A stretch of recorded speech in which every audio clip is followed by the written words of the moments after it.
Olha só, hoje a gente vai fundo em uma das declarações, sabe, daquelas mais diretas e até desafiadoras da teologia cristã. É uma frase que, nossa, ecoou por séculos, né, e que sempre gerou muita devoção, mas também muito debate. Então, bora lá, vamos dissecar a anatomia dessa crença. E a pergunta que essa afirmação traz já joga a gente bem no meio de uma tensão super atual, né?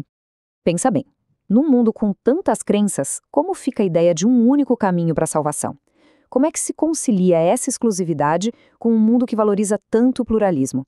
É exatamente esse o conflito que vamos explorar. E aqui está ele, o texto central da nossa conversa. Essa citação do livro de Atos, ela é a base de tudo. É uma afirmação, assim, super forte, contundente mesmo. Aliás, a fonte que a gente usou descreve essa passagem como o ponto alto do ensino sobre salvação nesse livro. Então é algo realmente importante. Beleza. Para a gente entender essa ideia, que é bem complexa, vamos seguir um roteiro bem claro. Primeiro, vamos dar uma olhada na afirmação, que é bem ousada e definitiva. Depois, a gente vai, literalmente, desconstruir o versículo principal. Aí a gente viaja um pouco pela história para ver como ele foi interpretado. Em seguida, vamos ver como essa crença vira ação, sabe? Da teoria para a prática. E para fechar, uma pergunta final para deixar todo mundo pensando. Então, vamos lá. Uma afirmação ousada e definitiva. É importante a gente entender onde e por que essa frase foi dita. E olha que interessante, o cenário não era nada amigável, tipo uma igreja, um grupo de amigos. Era, na verdade, um tribunal. E é isso que é tão impactante. O contexto é de puro conflito. O apóstolo Pedro, ele faz essa declaração bem na frente do Sinédrio, ou seja, as mesmas autoridades que tinham se oposto a Jesus.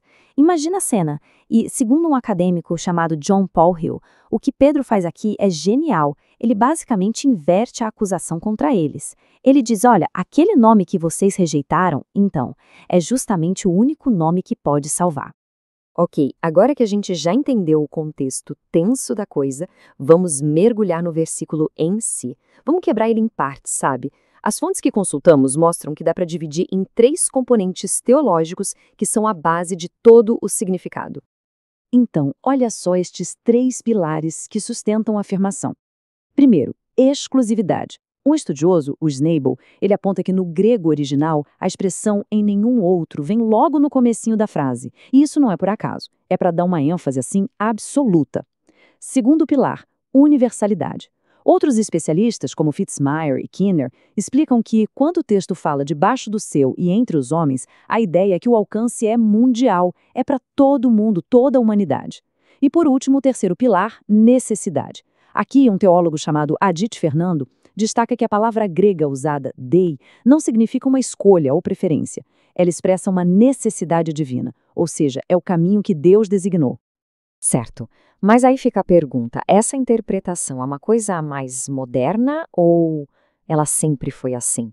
Para responder isso, vamos fazer uma pequena viagem no tempo para ver como essa ideia foi sendo entendida ao longo da história do pensamento cristão. E essa linha do tempo aqui, ela mostra uma consistência impressionante.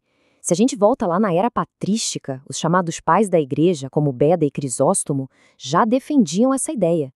Pulando para a era medieval, Abelardo, um grande pensador, reafirma a centralidade desse nome.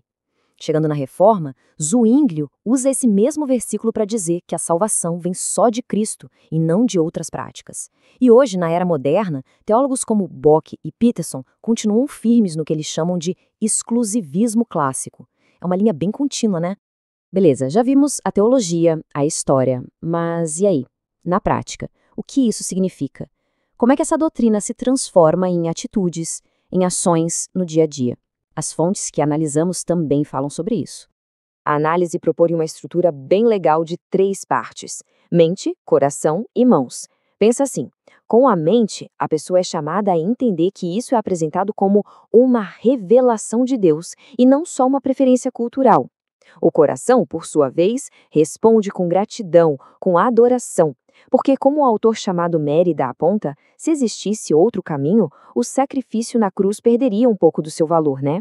E, finalmente, as mãos, que são movidas para a ação, para a missão. E esse ponto da ação é super importante, porque ele muda a perspectiva. A fonte deixa bem claro que, dentro dessa visão, a ideia de exclusividade não é para ser vista como arrogância. Pelo contrário, é vista como uma responsabilidade. Não é intolerância, mas sim um ato de amor. E não é uma restrição, mas a oferta de um caminho claro e aberto para todo mundo. Bom, estamos chegando ao final da nossa análise. Agora é a hora de juntar todas as peças e entender a mensagem singular, única mesmo, que surge desse versículo. Resumindo tudo que a gente viu, a análise nos traz 4 pontos-chave. Primeiro, essa afirmação de exclusividade não surge do nada.